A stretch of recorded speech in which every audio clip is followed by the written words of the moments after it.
Pagi. Apa kabar hari ini? Luar biasa sukses. Core value PTPN berakhlak. Amanah, kompeten, harmonis, loyal, adaptif, kolaboratif. PTPN Guru juara teknologi. Amanah. Kami siap memegang teguh kepercayaan yang diberikan. Kompeten. Kami siap untuk terus belajar dan mengembangkan kapabilitas. Harmonis. Kami saling peduli dan menghargai perbedaan. Loyal. Kami siap untuk berdedikasi dan mengutamakan kepentingan bangsa dan negara. Adaptif. Assalamualaikum warahmatullahi wabarakatuh. Yang terhormat Ibu Bapak dan Ibu Pak Kasubag dan rekan-rekan semuanya, salam sejahtera bagi kita semua. Perkenalkan, saya Riata Diasinta, mohon izin menyampaikan terkait manajemen keuangan terkata untuk kinerja aman dan berkelanjutan. Bapak Ibu rekan-rekan PTPN 1 yang kami hormati, dalam lingkungan kerja yang menuntut profesionalisme, integritas, dan kinerja berkelanjutan, manajemen keuangan pribadi seringkali dianggap urusan masing-masing individu. Namun faktanya, risiko keuangan pribadi yang tidak terkelola dengan baik dapat berdampak langsung pada pekerjaan, keselamatan kerja, dan reputasi organisasi.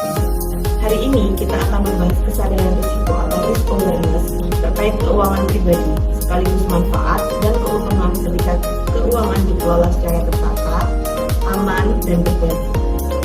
Yang pertama, mengapa manajemen keuangan itu penting bagi karyawan?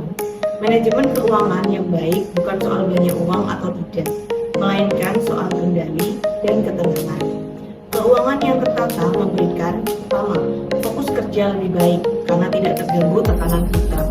Yang kedua, pengambilan keputusan lebih rasional, tidak impulsif. Yang ketiga, menurunkan risiko pelanggaran etika, konflik kepentingan, hingga fraud.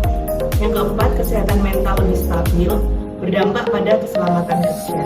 Dan yang terakhir adalah produktivitas dan loyalitas meningkat. Sebaliknya, keuangan yang bermasalah sering menjadi akar masalah laten dalam dunia kerja. Yang kedua, risiko nyata jika keuangan tidak terkelola. Beberapa risiko yang sering muncul, yaitu gaji habis sebelum tanggal gajian, ketergantungan hutang konsumtif, tekanan psikologis, mudah emosi, sulit fokus, menurunnya kinerja dan disiplin, rentan terjerat pinjaman ilegal atau pinjol. Risiko ini tidak memilih jabatan, bisa menimpa staf hingga pejabat top manajemen.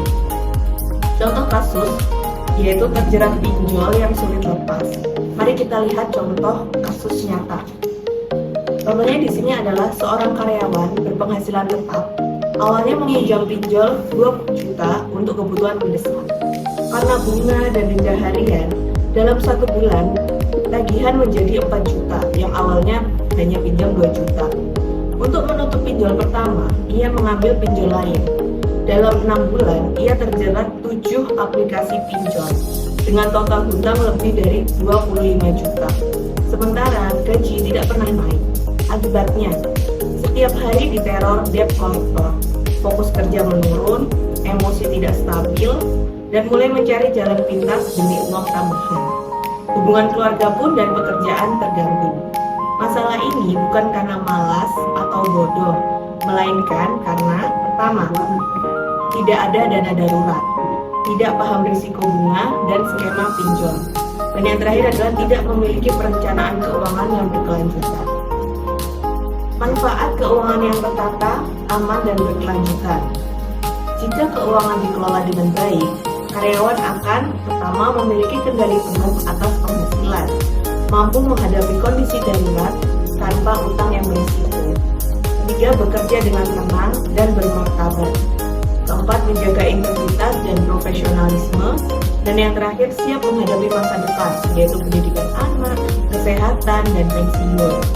Ini sejalan dengan budaya kerja sehat dan aman yang sedang dibangun PTPN 1. Dan yang terakhir yang paling penting adalah prinsip sederhana manajemen keuangan yang aman. Yang pertama, catat penghasilan dan pengeluaran. Yang kedua, bedakan mana kebutuhan dan mana keinginan. Dan yang ketiga, hindari hutang konsumtif, terutama pinjol ilegal.